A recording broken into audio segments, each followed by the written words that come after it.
السلام عليكم ورحمة الله وبركاته.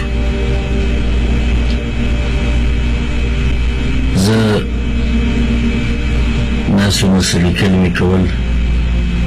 يوكاركي مصروفة مو اقدم الزين تيو خبر لا لو ما يتدي قلوا قدر منو رونا وخوندو سري شريكة كما الشاعر مزهن تراغي دي وشاعر دي ناشنا الشاعر دي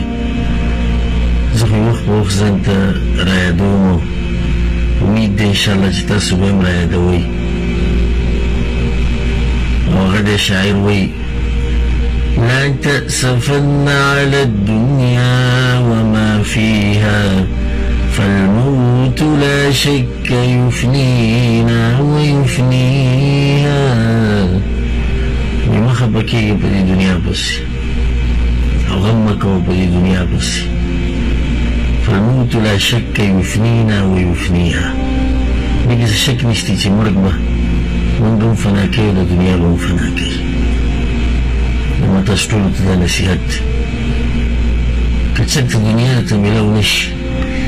وباغي بس يغمكوا باغي بس يجنون فكرنا مكوا كي نعمت تغواري والله تعالى درنكي بايكي مستاخيري بايكي با استفايدي بدنيا كيوم وباخرت كيوم أسين الدنيا ختمي دوانا كل من عليها فان ويبقى وجه ربك ذو الجلال والإكرام أو باتكي دون كسر بي والله سبحانه وتعالى زمن وي بمزي تاسو بمزي طول بزي دي دنيا اصل زي زمن در همیشه باتكي دو آخرت کوشش دا آخرت تباركو ذكا شاعر مدقى شعره كمخكوي اعمل لدار البقى رضوان خازنها الجار أحمد والرحمن بانيها. بدا الكور دا پارا مهنت و کوششوك چاگا میشه باتكي دون کے کور دے او داغا جنت چوکیدار چی دے او خزانچی چی دے رضوان دے الجار احمد او باغی کی گاوندی طول دے پیغمبر صلی اللہ علیہ وسلم سره دے والرحمن بانیها والله سبحانه وتعالی داغا جنت پیدا کرے وغا جوڑ کرے نو طولو لونت خویندت دا نصیحت چی تا دا هر سنه خپل سوچ اوچت ساته که چرته معمولي دنیا ته تميلو نشي موت ته دغه لپاره نه راغلي هیڅ خبره نه ده دغه پاتې شو خپل سوچ د آخرت سره ساته خپل سوچ د آخرت مبارکي ساته هغه ټولو ملګرو ته دا نصیحت دی چې په چا باندې بیماریان دي انشاءالله الله به دله ډېر زر روغ صحت درکړي خفه کېږه مه په چا باندې قرضې دي الله به له ډېر زر ختمې کړي سوچ او فکر مه کوه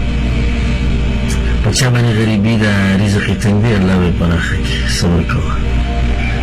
د چا چې خپل خپلوان وفات شوی دی په غم کې دی صبر کوه الله به د هغې اجر درکړي په دنیا هسې هم ختمېدو واله ده او ټول به تېر شو زړه صفا ساتئ یو بل ته